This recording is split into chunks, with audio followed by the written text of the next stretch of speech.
Bien amigos, regresamos en Economía para Todos. Ahora vamos a hablar de un tema que también teníamos en agenda desde la sección de Economía desde el año pasado, que es esta ley de modernización, o mejor conocida como la reforma de pensiones del sistema previsional peruano, que de hecho el año pasado en septiembre se aprobó, se publicó y que estaba faltando su reglamento. Cada ley que sale, cada ley que se publique tiene que tener un reglamento.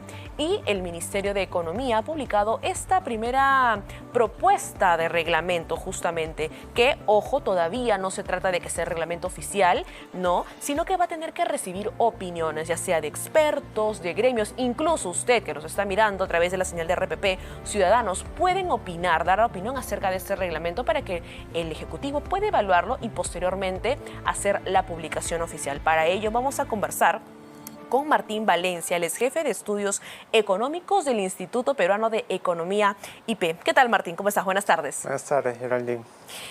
Vamos a hablar acerca de este reglamento, esta propuesta de reglamento.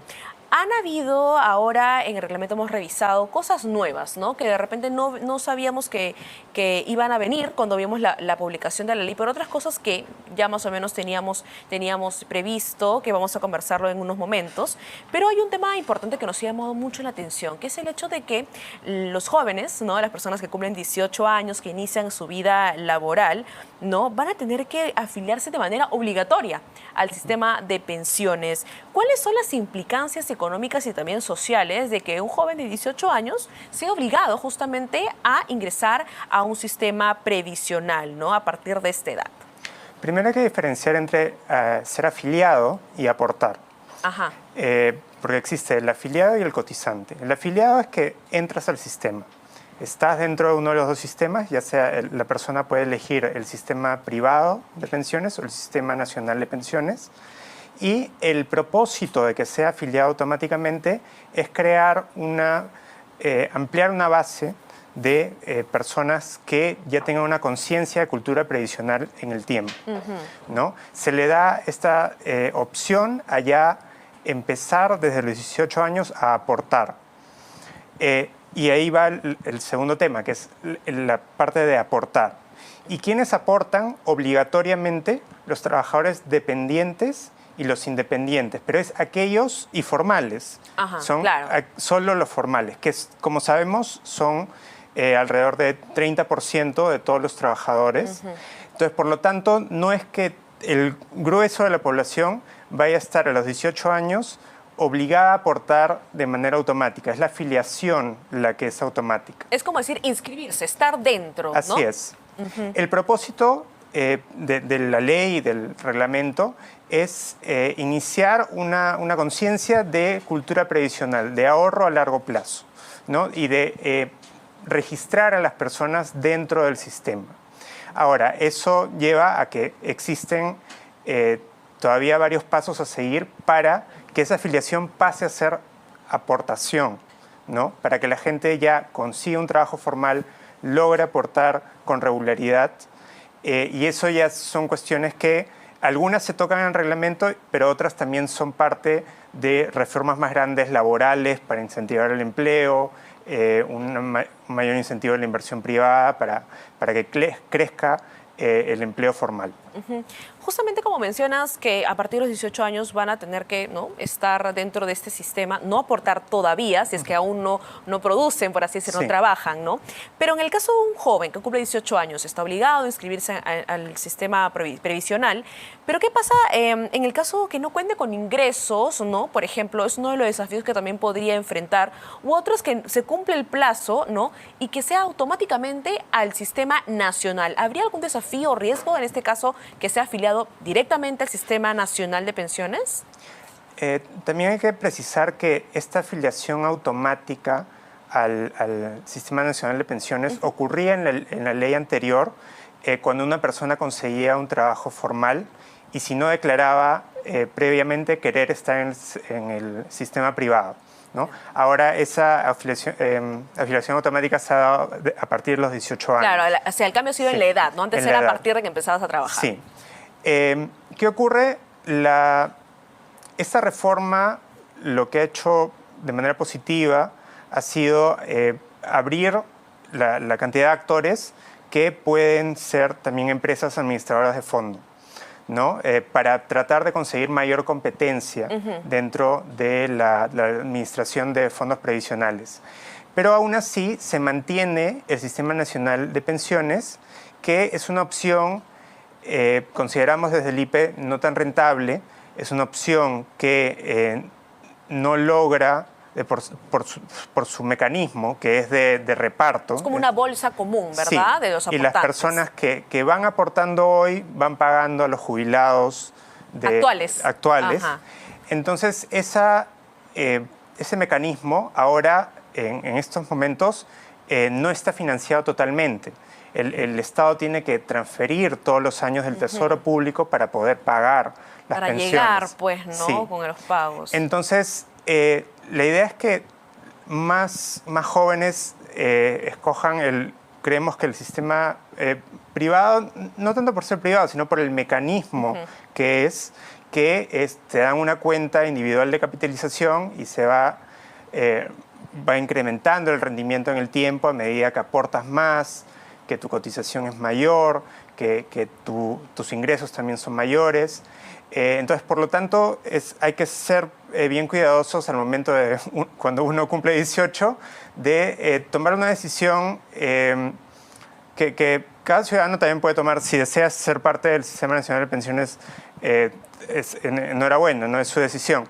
Pero ser muy cuidadosos de no olvidarse. Claro, de esa estar atentos afiliación al plazo, autodeterminada. ¿no? Sí. Para, digamos, cumplo 18 años, o mi hijo, mi hija, mi sobrino cumple 18 años, oye, hay que chequear, hay que ver si te afilias, ¿no? Al sistema privado de pensiones, o bueno, también podría ser, hay personas que prefieren optar por el sistema nacional. También hay un punto en esta propuesta del reglamento que habla de los menores de edad. ¿Podrías explicarnos acerca justamente de este punto?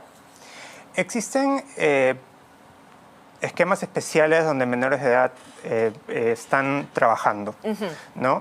Y entonces se ha abierto una posibilidad para que esos menores de edad también aporten. Ingresen al sistema previsional.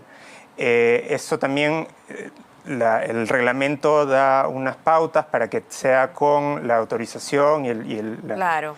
la responsabilidad de los padres también.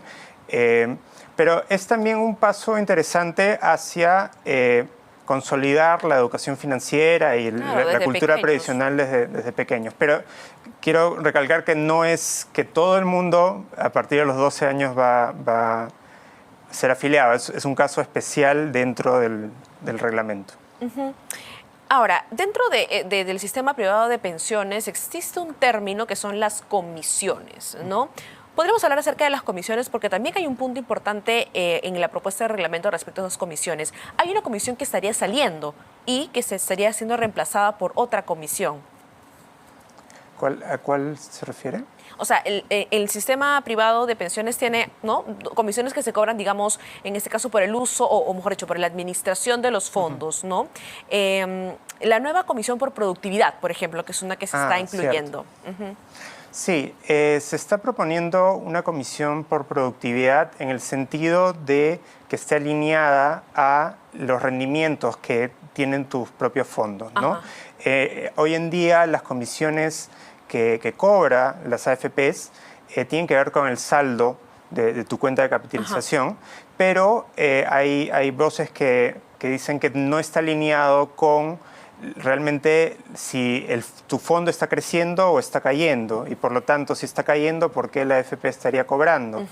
En ese sentido se ha dado ciertas pautas hacia la implementación de una comisión de productividad, la cual, sin embargo, desde el IPE creemos que todavía requeriría mayor discusión. Mayor análisis, en ese caso. También mencionaste al inicio acerca de los independientes, las personas que trabajan en el sector que no están en una empresa como tal, sino que de repente tienen su propia empresa, su propio negocio, ¿no? Y que también desean aportar. Ahora, ¿qué efectos económicos podría tener que las personas trabajadores independientes también sean obligados a aportar al sistema previsional, especialmente aquellos que tienen ingresos variables, que no son fijos justamente? Sí, por un lado es muy importante que los independientes también aporten, debido a que se crea esta cultura previsional que estamos comentando, de que se guarde una parte para el ahorro de jubilación al término de su vida laboral. Entonces, en ese sentido, está bien incluir a los independientes y que haya un aporte obligatorio, que en el caso tanto del sistema nacional como el privado es de 5%.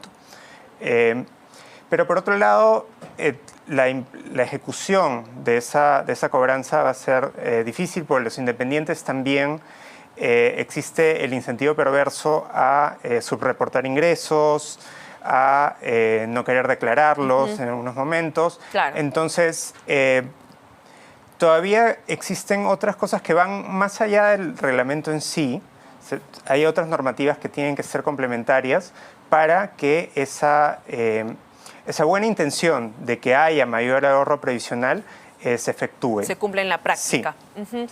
Para ir cerrando el tema del sistema previsional, ¿qué crees, o desde el IPE, cuáles son los puntos de mejora tal vez que tendría esta propuesta de reglamento? ¿Qué podría observarse o analizarse mejor de lo que se ha propuesto? Sí, más allá del reglamento en sí, en la ley creemos que todavía no existe este complemento con reformas de índole laboral o tributario. Debido a que la ley en sí, si bien es un paso adelante, porque se implementa, por ejemplo, pensión mínima, que era algo que no existía antes, hay varios elementos que son un paso adelante. Sin embargo, es una ley aislada de otras reformas. Entonces, se requieren más medidas para ampliar la base de personas que van a aportar. Es una buena medida que se afilien automáticamente los 18, pero falta ese salto hacia que haya mayores aportantes. Entonces, hay cuestiones que esta ley no ha atacado del todo y que se requeriría con mayor ahínco. Se habla hacia el final sobre incentivos al ahorro, que es algo que se mencionaba en la ley. Sin embargo, se requeriría aún mayores medidas en ese sentido. Entendemos que el reglamento no puede extenderse mucho más allá de lo que dice la ley. Entonces se requerirían otras normativas complementarias para lo que se llaman aportes complementarios. El independiente aporta una parte y el Estado lo complementa para que haya un incentivo a ahorrar previsionalmente en el tiempo. Entonces, en ese sentido, tanto la ley como esta propuesta de reglamento requerirían un mayor análisis o un debate mayor en el sentido de ampliar la base de personas que aportan. Bien, vamos a ir pasando a otro tema también que se ha hablado mucho estos últimos días, que es el tema del IGB, la redistribución del IGB, que si bien se queda en 18% como lo tenemos actualmente, que es el impuesto general a las ventas, hay un porcentaje que va al Foncomún, que es el fondo que va a las municipalidades para que puedan atender diferentes necesidades de la población, para obras y demás. El Congreso ha aprobado justamente redistribuir este porcentaje, ¿no? Del Foncomún era al 2% al 4%. ¿Qué significa justamente este cambio o esta redistribución y qué efectos podría tener en nuestro país justamente?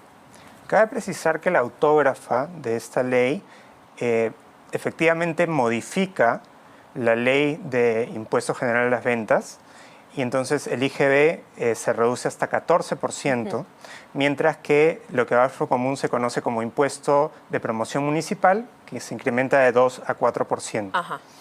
Entonces, es importante precisar que el IGB no es todo el 18, sino se ha bajado de 16 a 14. Entonces, lo que recibe el gobierno nacional va a ser menor.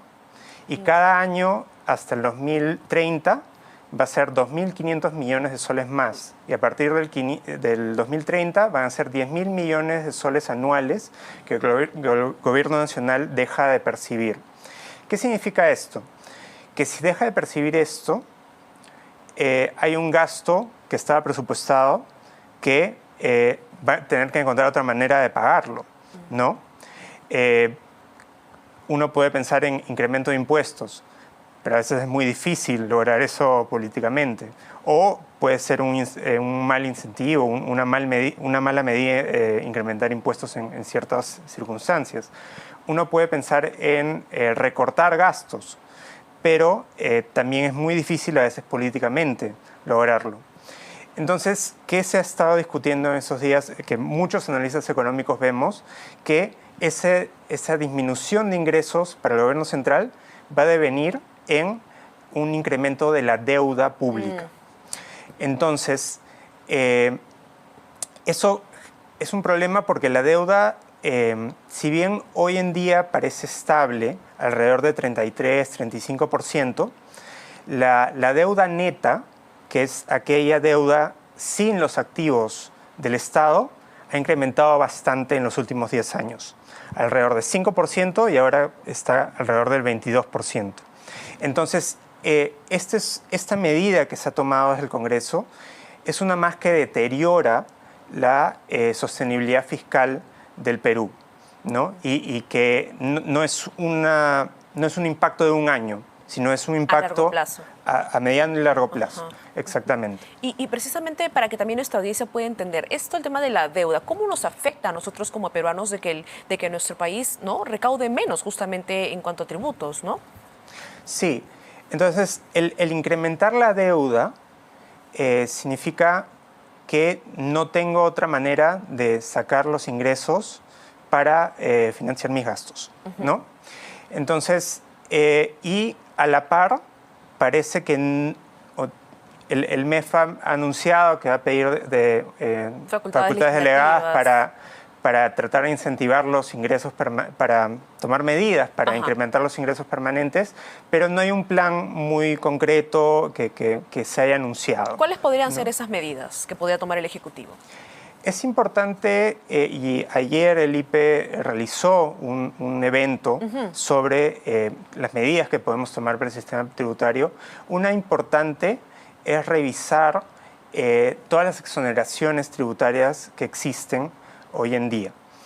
Por ejemplo, del IGB nomás hay exonerados como 10.000 millones de soles anuales, que equivale justamente a lo que va a perder el gobierno nacional a partir del 2030. ¿Qué significan estas exoneraciones? Exoneraciones son bienes que no es que dejan de ser grabados, sino que ya no tienen que pagar ese IGB.